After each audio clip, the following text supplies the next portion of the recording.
बहुत ही घना और बहुत ही सुंदर जंगल था, जहाँ पर टुनटुनी नाम की एक चिड़िया अपने पति बंटी कबूतर और अपने दो मासूम से छोटे छोटे बच्चों के साथ हंसी खुशी रहा करती थी। बच्चों, देखो तुम्हारे पिताजी आ गए हैं और जो फल तुमने मांगे थे वो भी अपने साथ लाए हैं। पिताजी, ये फल तो बहुत मीठा है और मुझे बहुत अच्छा लगा। पिताजी, मैंने आपको अमरूद लाने को बोला था, पर आप पिताजी मेरे लिए अमरूद क्यों नहीं लेके आए? अरे बेटा, मैं तो गया था अमरूद के पेड़ के पास, पर मेरे जाने से पहले ही किसी ने सारे अमरूद तोड़ लिए थे। अच्छा, कोई बात नहीं, कल मैं सवेरे जगकर जल्दी से पहाड़ी के रास्ते चला जाऊंगा और तुम सभी को जितनी अमरूदें चाहिए मैं उतनी लेते आऊंगा। ठीक है ना बेटा? पर बंटी जी, वो रास्ता तो बहुत दूर है ना। कोई बात नहीं टुनटुनी, बच्चों ने मांगा है ना, तो मैं लाए बिना कैसे रह पाऊंगा। अच्छा फिर ठीक है, मैं भी आपके साथ चलूंगी और जितने भी अनाज हमें चाहिए होगी हम दोनों मिलकर लेते आएंगे। अरे नहीं नहीं टुनटुनी, तुम बच्चों के साथ यहीं रहो। अगर हम दोनों चले जाएंगे और हमारे बच्चे पर कोई मुसीबत आन पड़ी तो? नहीं टुनटुनी, हमें ऐसा नहीं करना चाहिए। अगली सुबह बंटी कबूतर बहुत जल्दी जग जाता है और अपने बच्चों की मनपसंद आहार लाने के लिए पहाड़ी के रास्ते निकल पड़ता है। इधर नन्हे मुन्ने बच्चे अपनी माँ से लिपटे सोए रहते हैं। ऐसे ही कुछ समय बीत जाते हैं कि तभी अचानक से मौसम बदलने लग जाती है।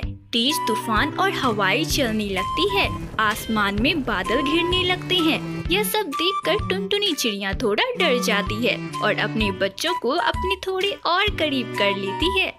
कुछ देर बाद ही जोरदार बारिश होने लग जाती है। ये बारिश तो रुकने का नाम ही नहीं ले रही और मेरे पंख भी पूरी तरह गीले हो चुके हैं।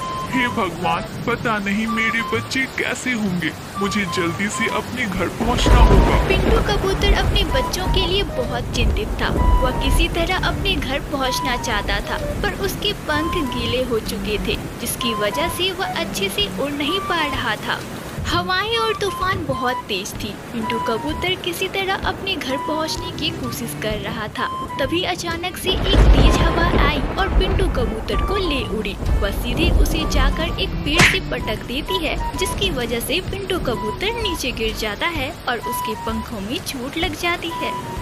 बारिश थी रुकने का नाम ही नहीं ले रही थी। तेज हवाओं के कारण सारे पेड़ हिल रहे थे।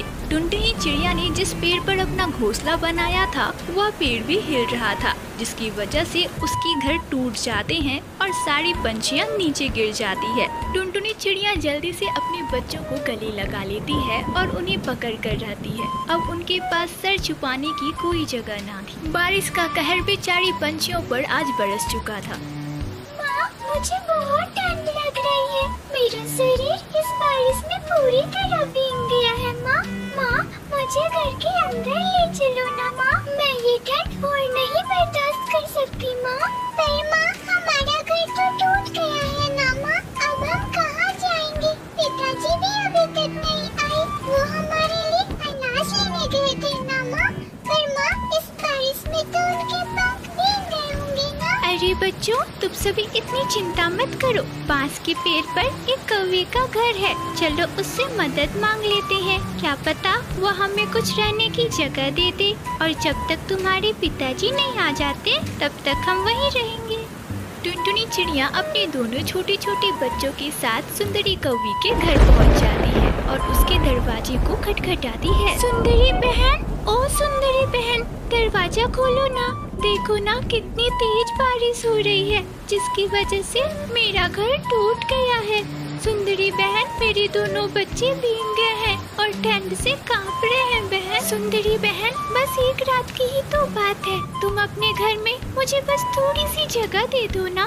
बारिश खत्म होते ही मैं अपने बच्चों को लेकर यहाँ से चली जाऊंगी। अरे नहीं, इस तेज बारिश की वजह से मेरा घर बहुत भारी हो गया है और अगर मैं तुम लोगों को यहाँ रख लूँ तो मेरा घर तो टूट जाएगा। नहीं बाबा नहीं, मुझ पर रहम करो और यहाँ से चले जाओ। माँ, पिताजी कब वापस आएंगे माँ? मुझे बहुत डर लग रहा है और तुम्हें यूँ रोता देख मुझे भी रोना आ रहा है माँ। अरे है बेटी, मैं हूँ ना तुम्हारे पास, तुम डरो मत। तुम्हारे पिताजी सही सलामत यहाँ आ जाएंगे, तुम चिंता मत करो। मेरे होते हुए तुम दोनों को कुछ नहीं होगा। तभी टुनटुनी चिड़िया को एक बड़ी सी पत्ती दिखाई देती है। वह तुरंत से उसे ले लेती है और दोनों हाथों से उठाकर ऊपर रख देती है, जिसकी वजह से उनका सर भीगने से बच जाता है और बारिश का पानी उन पर नहीं पड़ता।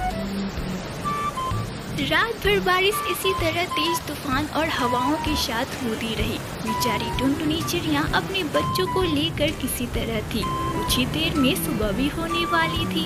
बंटी कबूतर अपने बच्चों के पास पहुंचने के लिए निकल पड़ा था। कुछ ही देर में सवेरा हो जाता है और सूरज की तेज रोशनी छोटे छोटे बच्चों पर पड़ती है। वे दोनों जग जाते हैं। देखो माँ, बारिश तो रुक गई। हाँ मुनमुन, बारिश रुक गई और अब हम अपने लिए एक नया घर बनाएंगे। तभी वहाँ बंटी कबूतर भी पहुँच जाता है, जिसे देखकर टुनटुनी चिड़िया और दोनों बच्चे खुशी से चहक उठते हैं। इस घटना के बाद टुनटुनी चिड़िया और पिंटू कबूतर दोनों एक साथ मिलकर एक बहुत ही मजबूत घर बनाते हैं और अपने बच्चों के साथ अब उसी घर में खुशी खुशी रहने लग जाते हैं।